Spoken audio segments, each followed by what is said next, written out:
महाराजगंज जनपद के भारत नेपाल के सोनोली सीमा पर नेपाल की जेलों से फरार होकर अवैध रूप से भारत में प्रवेश कर रहे 4 कैदियों को एसएसबी के जवानों ने हिरासत में ले लिया। सीमा पर तैनात सुरक्षा एजेंसी पूछताछ कर रही है। बॉर्डर की संवेदनशीलता को देखते हुए एसएसबी के डीआईजी मुन्ना सिंह ने सोनोली सीमा का दौरा कर सुरक्षा व्यवस्था का जायजा लिया।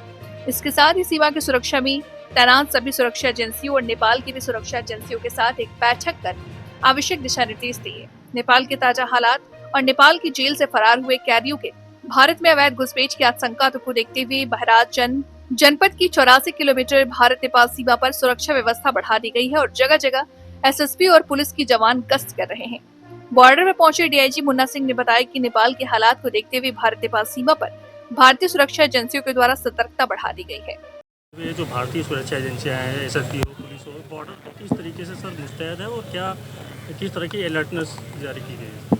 शुभ संध्या। मैं मुन्ना सिंह, डीआईजी क्षेत्रक मुख्यालय सशस्त्र सीमा बल गोरखपुर, जिसके अंतर्गत हमारी 5 अंतर्राष्ट्रीय ट्रेड एंड ट्रांजिट रूट है जो इस क्षेत्र में 267 किलोमीटर की सीमाओं को देख रही है।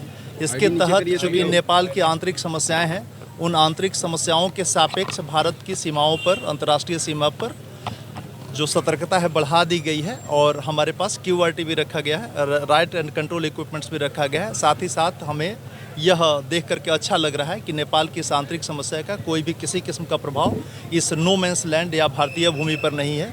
साथ ही साथ जो भी नागरिक, जो भारतीय नागरिक अगर कहीं नेपाल में फंसे हुए हैं तो उनको 24 घंटे के लिए प्रॉपर जांच पड़ताल के साथ हम लोग उनको अंदर आने की परमिशंस दे रहे हैं। साथ ही साथ ऐसे नागरिक जो नेपाली हैं और अगर भारत में हैं और नेपाल में वो अगर अपने रिस्क पर जाना चाह रहे हैं तो उनको भी जांच पड़ताल करके हम भेज रहे हैं। साथ ही साथ जैसा कि हमारे पास खबर है, टोलियावा जेल ब्रेक, नौलपरासी का जेल ब्रेक और चितवन के जेल ब्रेक के बाद वहाँ के कुछ अपराधी हैं तो उसके सापेक्ष भी सख्ती बढ़ाई गई है और यदि वो बॉर्डर पर आते हैं, पकड़े जाते हैं तो सशस्त्र सीमा बल के बल मुख्यालय के निर्देशानुसार आगे की कार्रवाई की जाएगी। बहुत बहुत 4 कैदियों को पकड़ा गया है क्या एसएसबी द्वारा? पकड़ा नहीं गया है, चूँकि वो लोग बॉर्डर पर आए हैं और उनको हमारे पास रखा गया है। जब बल मुख्यालय से निर्देश आएगा उसके अनुसार फिर नेपाल के साथ कार्रवाई की जाएगी, चूँकि उनको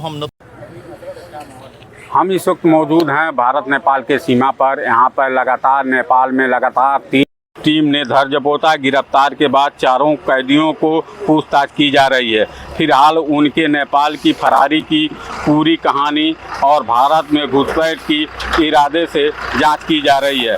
पुलिस अधिकारियों का कहना है कि नेपाल के हालात के बाद जेलों की सुरक्षा व्यवस्था चरमरा गई है और जिसका फायदा उठाकर दर्जनों कैदी भागने में सफल हुए हैं। भारतीय सीमा में घुसपैठ के कारण यहाँ पर बता दें कि यहाँ पर एसएसबी के जवान पूरी तरह से मुस्तैद हैं। साथ ही साथ नेपाल जो इस समय देखिए, इस समय सन्नाटा हुआ है।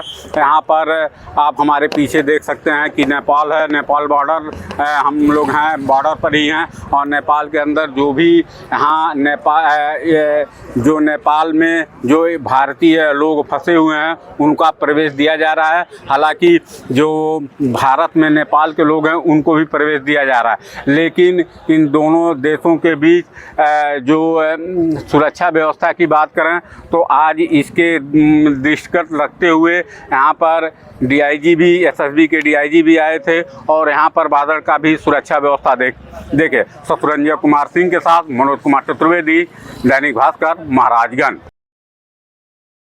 राजनीति हो या क्रिकेट, देश विदेश की ब्रेकिंग हो या आपके मोहल्ले की बड़ी खबर, सब मिलेगा एक ही ऐप में, सबसे तेज और भरोसेमंद। अभी डाउनलोड करें दैनिक भास्कर डिजिटल।